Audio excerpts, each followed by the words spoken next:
The night Ava drowned, one thing became horrifyingly clear. She wasn't the only one running for her life, because the final voice message she left behind didn't sound anything like her. But here's the question no investigator could ever answer. If Ava died alone by the river, then who was the man calling her name in the background of that recording? And when her best friend Lila followed the trail Ava left behind, a trail of hidden journals, secret relationships, and a metal box people were willing to kill for, she uncovered a truth so devastating, so unforgiving, that she never lived long enough to tell it. Tonight, you'll hear the story they tried to bury, and the twist that silenced both of them forever. Welcome to Night Crime Stories Hub. Thanks to all my viewers and subscribers for your support. Stay tuned for daily true crime updates. Don't forget to subscribe. The evening of March 14th began like any other in the small suburban town of Willow Creek. Quiet streets, warm porch lights, and the soft hum of distant traffic. Inside Harbor Lane Cafe, 19-year-old Ava Coleman wiped down the counter for the last time that night. She smiled politely at the final customer, but her coworkers later said something about her expression felt heavy, like she was carrying a secret she wasn't ready to release. At 9:47 p.m., Ava clocked out, slung her faded backpack over her shoulder, and stepped into the crisp air. She walked toward the far corner of the parking lot, where her silver Honda Civic waited under a flickering street lamp. The cold wind pushed her hair across her face, and she paused briefly, almost as if she sensed something watching her. Before unlocking her car, she pulled out her phone and recorded a short voice message for her best friend, Leah. It wasn't like Ava to leave voice notes, and it wasn't like her voice to sound that fragile. "A lot happened today," she whispered. "I'll tell you everything when I get home. I'll explain later." Minutes later, her car reversed smoothly out of the lot and turned toward the main road. Nothing appeared unusual. No sudden turns. No signs of anyone following her. Yet, somewhere along the 10-minute drive toward her neighborhood, something changed. By 11:15 p.m., her empty Honda Civic was found parked crookedly at the edge of Briar Ridge Woods, headlights still glowing weakly against the trees. Her phone wasn't inside. Her backpack was missing, and the driver's door was left cracked open, as if she stepped out in a hurry or was made to. Officers who arrived first on scene noted no signs of struggle, no footprints leading into the woods, and no immediate evidence of what drew Ava from the safety of her car into the darkness. But one detail stood out. The parking spot wasn't random. It was a place Ava had no known reason to visit. Later that night, investigators reviewed the last CCTV footage captured of her car pulling over. In the final frame, Ava opens her door slightly, then abruptly turns her head, like someone called her name from just beyond the trees. The question haunting everyone: who was waiting for her? In the hours following the discovery of Ava's abandoned car, investigators clung to one fragile thread of hope: her final voice message. It had been sent just 28 minutes before her vehicle appeared near Briar Ridge Woods. Detectives gathered in the small incident room, headphones on, notebooks open, ready to examine every second of her trembling whisper. The message was short, only 14 seconds, but it carried an uneasiness that cut straight through the calm veneer Ava usually showed the world. "Leah, something's wrong. I don't know if I'm overreacting, but I know someone's been following me. Please pick up when you can. I can't do this alone tonight." There was a sharp inhale at the end, like Ava saw something right as she stopped recording. Leah arrived at the station shortly after the message was analyzed. Her eyes were swollen, hands shaking as she clutched her phone, replaying the recording over and over until she couldn't stand to hear it anymore. She told detectives Ava had been secretive the past few weeks, closing her bedroom door more often, deleting messages instantly, and becoming unusually emotional when certain names came up in conversation. Detective Carter asked her gently, "Did she ever mention someone threatening her?" Leah hesitated. "Not directly, but she said she trusted the wrong person, that someone she cared about was twisting things, making her feel trapped." That single word, trapped, shifted the tone of the investigation. Officers searched the immediate area near the abandoned car at dawn. 100 yards from the vehicle, partially buried under brush, they found Ava's torn backpack. It looked as though it had been yanked open violently. Inside were scattered belongings: a notebook, a crumpled cafe receipt, chapstick, and a single folded piece of paper that didn't belong to her. The note read, "I'm sorry. I never wanted this." The handwriting was messy, rushed, slanted, definitely not Ava's. Leah broke down when she saw it. "She told me she was going to confront someone tonight," she whispered. "She said she finally had proof." "Proof of what?" Detective Carter asked. Leah swallowed hard. "Of who was manipulating her." The discovery intensified suspicions, pushing investigators toward a deeper question. Was this the person Ava feared in her final message? As detectives prepared to examine her recent calls and texts, something unexpected surfaced. Ava had received 3 phone calls the night she vanished, all from a name the police didn't expect. The incoming call logs pulled from Ava's phone stunned investigators. 3 calls, all placed within 30 minutes of her disappearance, came from the same name, a name Leah immediately recognized: Ryan Hale. The 23-year-old paramedic had once been a comforting presence in Ava's life, someone she admired, someone she trusted. But according to Leah, their relationship had ended abruptly, and Ava had refused to speak of him afterward. Detectives brought Ryan in for questioning early the next morning. He entered the station dressed neatly, his EMT badge still clipped to his shirt, his demeanor calm but noticeably rehearsed. He insisted the calls were accidental, explaining he often forgot to lock his phone during shifts. But the timestamps didn't back him up. Each call lasted several seconds, long enough for someone to intentionally dial. When asked about his last real conversation with Ava, Ryan's composure flickered. He stared at his hands, then at the detectives. "We broke up weeks ago," he finally said. "She wanted space. I respected that." But investigators had already reviewed Ava's recent text messages. Thanks to Leah, the screenshots painted a very different picture. Ava had written things like, "He's not letting go," and "He says I owe him the truth." Another message, sent 3 days before she vanished, revealed even more tension. "I'm scared of what he'll do when he realizes I'm done." Leah, sitting across from the detectives, confirmed Ava had become increasingly distressed after ending things with Ryan. She mentioned arguments, late-night calls, and emotional manipulation masked as concern. Ava had confided that Ryan could shift from charming to cold in moments, making her question her own instincts. When detectives confronted him with the text screenshots, Ryan's polite mask cracked. He insisted Ava misunderstood him, insisting he only wanted closure. "She was fragile," he said defensively. "I was trying to help her calm down." His alibi for the night she disappeared, claiming he was on a call assisting with a minor accident, fell apart quickly when dispatch records failed to support it. There was no emergency run assigned to him during that hour. But before detectives could press further, a new piece of evidence surfaced. Surveillance footage from a small gas station near Briar Ridge Woods had captured a hooded figure pacing near the pumps minutes after Ava's car was found abandoned. The man in the footage wasn't Ryan, and the red hoodie he wore became the next critical focus of the investigation. The gas station footage arrived just as detectives were preparing to re-interview Ryan. The grainy, night vision image showed a man wearing a bright red hoodie, pacing anxiously near pump number 3. He kept glancing toward the tree line behind the station, as though waiting for someone, or making sure no one followed him. The timestamp caught everyone's attention: 11:19 p.m., for minutes after Ava's car was found abandoned. Detective Carter slowed the footage, watching the man scrub something off his hands with impatient, frantic movements. The hoodie sleeves were damp, as if he had plunged his arms into water or mud. Then, without purchasing anything, he hurried back to his car and drove off. The car, a dark blue sedan, didn't have visible plates. The man never looked directly at the camera. But one signature detail gave investigators a starting point.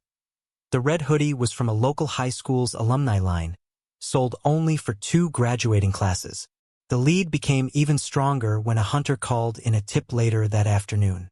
He reported seeing a man in a red hoodie near Briar Ridge Woods around midnight, moving quickly between trees, like he was hiding something. Detectives canvassed homes near the area, asking residents if they recognized the figure. Most shook their heads. But at the end of Brookside Avenue, an elderly woman hesitated when shown a printed still frame from the footage. "I've seen that boy before," she murmured. "He stays with his mother 2 houses down. Wears that same hoodie every morning." That boy was Jason Miller, Ava's ex-boyfriend from high school. He was known to police only for minor incidents: trespassing, a few noise complaints, and one disturbing report from years earlier about following Ava after school. When questioned about his whereabouts the night she vanished, Jason claimed he was at home playing video games. But his nervous fidgeting told a different story. A search of his car revealed mud packed onto the tires, matching the soil near the riverbank in Briar Ridge Woods. And wedged beneath the passenger seat, detectives found a torn bracelet, one Leah instantly recognized as Ava's. Jason insisted the bracelet was old, something Ava had given him years ago, but forensic testing revealed traces of fresh fibers from Ava's recent clothing. Still, something didn't fit. When DNA results came back days later, they revealed a detail that stunned investigators. The DNA on the bracelet wasn't Jason's. It belonged to an unidentified male. And now detectives had to ask, if Jason wasn't the man Ava feared, then who was? Jason Miller was brought into the interrogation room just after dusk. His red hoodie, now folded in an evidence bag, sat on the metal table between him and the detectives. He shifted uncomfortably in his chair, fingers tapping rapidly against his leg. Though he denied any involvement, the tension in his eyes betrayed something deeper: fear, guilt, or something far more complicated. Detective Carter began calmly, replaying a short segment of the gas station footage on a tablet. Jason's shoulders sank the moment the hooded figure appeared pacing near the pumps. "It looks like me," he admitted quietly, "but I wasn't doing anything wrong."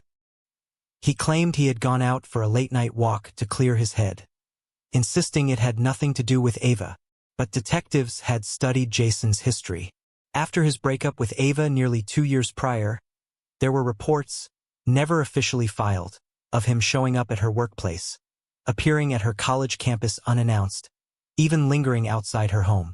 Ava had once told Leah she felt watched, but she didn't want to ruin his life by getting the police involved. Jason insisted those days were behind him. He said he hadn't spoken to Ava in months, yet the evidence said otherwise.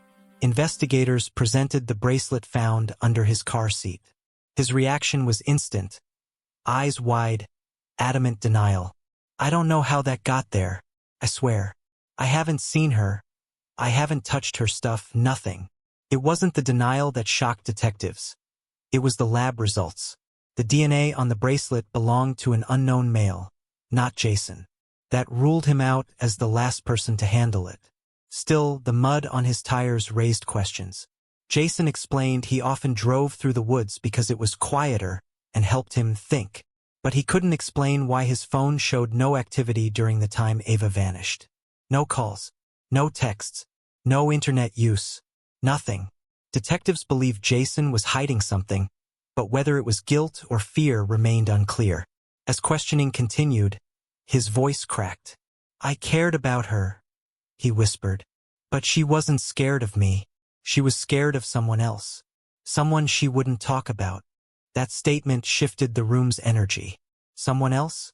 Before detectives could press further, an officer knocked on the door with a new piece of evidence: Ava's personal journal, discovered by Leah while searching her bedroom. Its cover was worn, the pages filled with Ava's private thoughts. And somewhere inside, investigators hoped, were the answers she never lived to give. But what they found instead was a chilling pattern of fear that had nothing to do with Jason, and everything to do with a secret Ava had tried desperately to hide. The journal lay on the table like a fragile piece of evidence that might crumble under the weight of what it held. Its faded lavender cover, decorated with tiny pressed flowers, suggested innocence. But the moment detectives opened it, that illusion vanished. The pages were packed with entries written in shaky handwriting, ink smudged in places where Ava's tears had fallen. The earliest entries were harmless. College stress, long shifts at work, hopes for the future.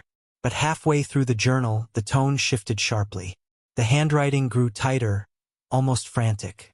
Ava wrote about sleepless nights, feeling watched, and hearing footsteps behind her on routes she'd walked 100 times without worry. One entry caught Detective Carter's eye. "There's someone in my shadow. I don't know when it started, but I feel him everywhere I go." The further they read, the clearer it became that Ava had been living in silent terror. She mentioned a betrayal that broke something inside, someone she once trusted who now frightened her. She never wrote a name, only initials scribbled over again and again until the paper nearly tore. On one page, she drew a small sketch, a cabin standing alone by a river bend, thick smoke rising from its chimney. Next to it, she wrote, "I saw him there again. Why is he watching me?"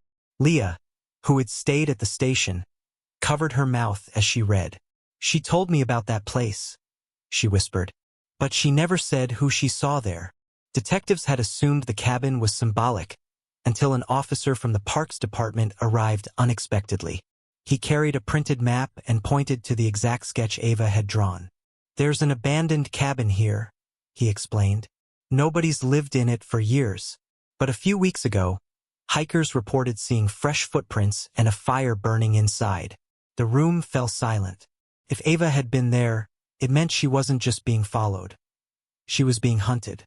Detective Carter closed the journal slowly, his jaw tightening. "We searched that cabin," he said.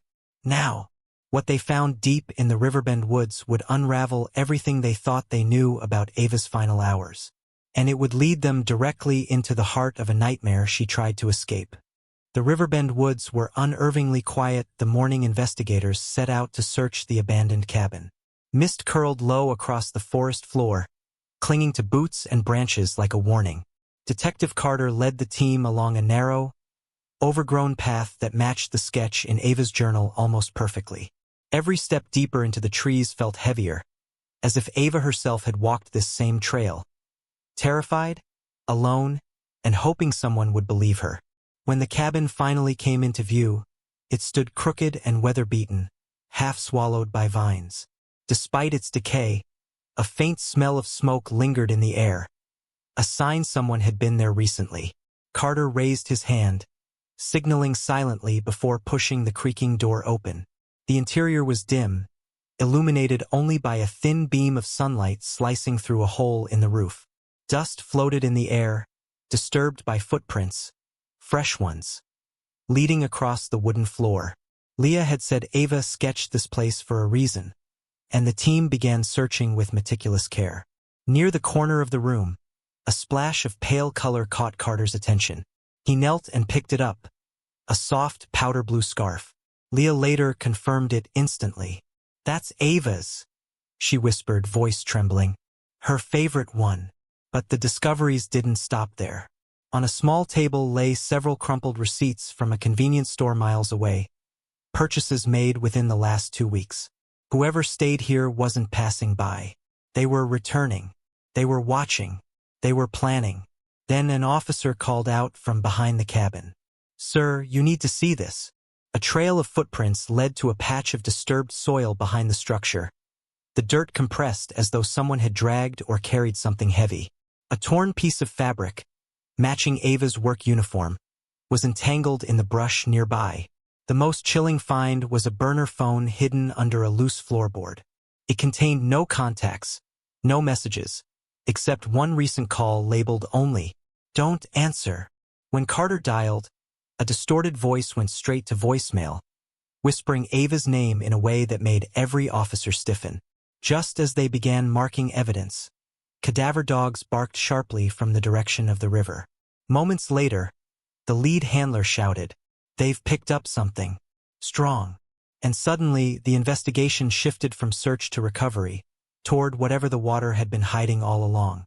The river moved with a slow, deliberate rhythm that morning, as if it too remembered what had happened in the cabin the night before.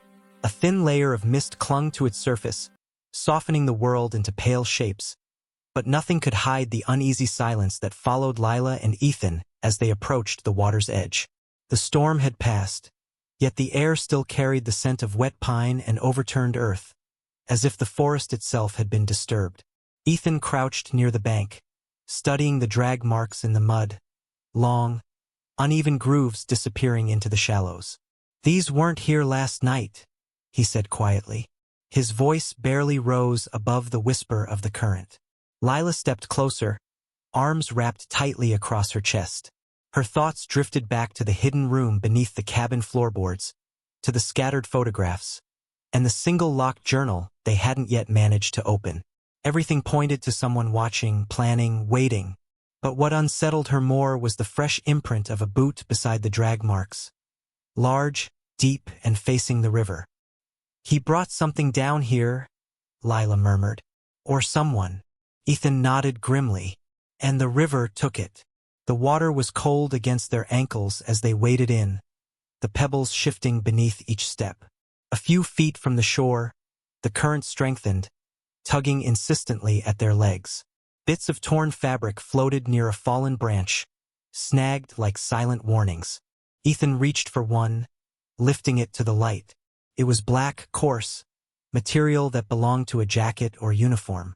Then something shimmered beneath the surface. At first it looked like just another ripple, but as Lila crouched down, her breath caught. A pale shape was wedged between submerged roots, trapped by the previous night's rush of water. Ethan moved beside her, and together they pulled it free. A canvas satchel, soaked and heavy. The strap had snapped clean through. "Do you think it belonged to him?" Lila asked. "Only one way to know." They carried the satchel to the shore, water trailing from the seams. Ethan unbuckled the flap, revealing its contents. A rusted flashlight, a folded map of the Riverbend woods, and a small metal box wrapped in oilcloth. The box was locked. Lila felt a chill as she held it, heavier than it looked. Whatever's inside. He didn't want anyone to find it. Ethan glanced toward the deeper forest, where the trees seemed to tighten like a warning. "Then we're getting close," he said, and somewhere beyond the trees, a twig snapped. The crack of the twig froze Lila where she stood. Ethan motioned for her to stay quiet as he scanned the tree line, every muscle taut and ready. The forest offered no clues, just the rustle of leaves shifting in the faint breeze and the lingering drip of water from the riverbank. For a moment, Lila wondered if the sound had been part of her imagination, shaped by fear and the strange weight of the metal box they had just recovered. But then another sound followed, footsteps, steady and unhurried. A figure emerged from between the trees, dressed in a dark green paramedic jacket, the emblem barely visible beneath layers of mud and moisture. Lila recognized the man immediately. She had seen him earlier that morning on the forest trail, claiming he was searching for a missing hiker. His expression then had been calm, almost too calm. "Glad I found you too," he called, raising a hand in a friendly gesture that didn't quite reach his eyes. "The sheriff's searching for you. Said you might have run into trouble." Ethan exchanged a glance with Lila, subtle but sharp. "We're fine," he replied, stepping slightly in front of her. "Just investigating something by the river." The paramedic's gaze dipped to the satchel. "Mind if I take a look at what you found? Could be connected to the missing man." Lila tightened her grip on the metal box instinctively. "We were actually going to bring it to the sheriff ourselves." Something in the paramedic's posture shifted, barely noticeable, but enough. His shoulders stiffened, his jaw clenched for half a second before he forced a smile. "You're in dangerous territory out here. People get lost in these woods. Hurt too. It's better if you hand it over." Ethan's voice remained steady. "We'll deliver it." The paramedic stepped closer. Too close. "That box," he said quietly, "doesn't belong to you." Lila's heart thudded. "How do you know there's a box?" He stopped, realizing his mistake. The mask fell. His eyes hardened, cold and exact. "Because I've been looking for it," he said. "And the man who carried it won't be coming back for it." Before Ethan could respond, the paramedic lunged. Ethan blocked him, shoving him back, but the man moved with surprising speed. Lila stumbled away, clutching the box as the two men crashed into the mud. The paramedic swung wildly, fueled by desperation rather than strength. "Run!" Ethan yelled. Lila hesitated for only a heartbeat before turning toward the deeper woods, the metal box heavy in her arms. Behind her, the paramedic's voice cut through the trees. "You don't know what you're holding." Branches whipped against Lila's arms as she ran, the paramedic's furious shouts echoing behind her. The metal box thumped against her ribs with every stride, its weight feeling heavier by the second, as if whatever was inside reacted to her fear. She didn't dare look back. Not until a hand clamped over her mouth and yanked her behind a fallen pine. She almost screamed, until she saw the man's face. It wasn't Ethan. It wasn't the paramedic. It was someone she had never seen before. "Quiet," he whispered, eyes darting toward the direction she came from. His voice was steady, practiced, and terrifyingly calm. "If you want to live, don't move." Footsteps thundered past, two sets. Ethan's and the paramedics, both sprinting deeper into the woods. Unaware Lila had been pulled aside. The stranger waited until their sounds faded before releasing her. She stumbled back, breath trembling. "Who are you?" she whispered. He didn't answer right away. Instead, he scanned the forest like someone who had walked this terrain 100 times. Finally, he spoke. "Someone who's been trying to stop this before it got out of hand." Lila hugged the box close. "Why does everyone want this? What's in it?" The man's gaze flicked to the metal edges peeking from her arms. "Something that never should have resurfaced." Then he added, almost reluctantly, "Ava wasn't supposed to find it." Her heart lurched. "You know Ava?" A shadow crossed his face. "I knew what she was involved in." Before she could press further, a crack split the air, a branch snapping under weight. The stranger stiffened. "They're coming back," he said. "Both of them. Neither can get their hands on that box." Lila stepped back, unsure whether to trust him. "Why should I believe you?" He met her eyes with unsettling certainty. "Because the paramedic wasn't lying about one thing, people disappear in these woods. I'm the one who finds what's left." Another snap. Closer. He swore under his breath, then grabbed her wrist. "There's no time. If you want answers, follow me. If not, stay here and hope one of them finds you first." Lila hesitated only a second. Ethan could be hurt. The paramedic was dangerous. And this stranger, he was the only one not actively trying to kill her. She tightened her grip on the metal box and nodded. "Good," he said, pulling her into the shadows. "Because everything gets worse from here." Lila followed the stranger through the thick underbrush, her lungs burning as the forest closed in around them. The metal box dug painfully into her ribs, but she refused to loosen her grip. Every step felt louder than it should have, echoing through the trees as if the woods themselves were listening. The man, who still hadn't given his name, moved with silent precision, stopping only when they reached a hollowed-out ridge overlooking the river. He crouched low, motioning for her to do the same. "They'll start searching in circles," he whispered. "We have a few minutes before they realize where you went." Lila swallowed hard. "You keep saying they like you know them." His jaw tightened. "I know enough." She studied him carefully. His clothes were worn, but not dirty. His boots were military grade. His hands, steady, scarred, belonged to someone used to emergencies, not accidents. "You're not some random guy who happened to be in the woods," she said. "So what are you?" He exhaled, as if deciding how much truth he was willing to share.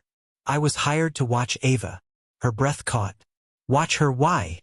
"Because she found something months ago. Something tied to cases long buried." His eyes drifted to the metal box. She wasn't paranoid. She wasn't imagining things. She was scared because someone made her scared. Lila's fingers trembled around the cold steel. "What's inside this box?" "Everyone's after it." "Everyone." He hesitated. "Evidence. Photos. Files. Enough to destroy reputations that have gone untouched for years." Then, quieter. "Names of people who would do anything, to keep it hidden." The air around them thickened. Lila's heartbeat thudded painfully in her ears. Ava wrote about fear in her journal, but she never said why. She was protecting you, he said gently. She thought if you didn't know, no one would come after you. Lila's throat tightened. But they did. They always do when someone gets too close. A rustle echoed from the trees below, the unmistakable crunch of boots on dead leaves. The man instantly shoved Lila behind him. They found our trail, he whispered. We're out of time. Lila's breath hitched. What do we do? He turned toward her, face grim. You're going to learn the truth. All of it. But only if we survive the next 5 minutes. Another voice called out from the dark. A voice Lila recognized instantly, and her blood ran cold.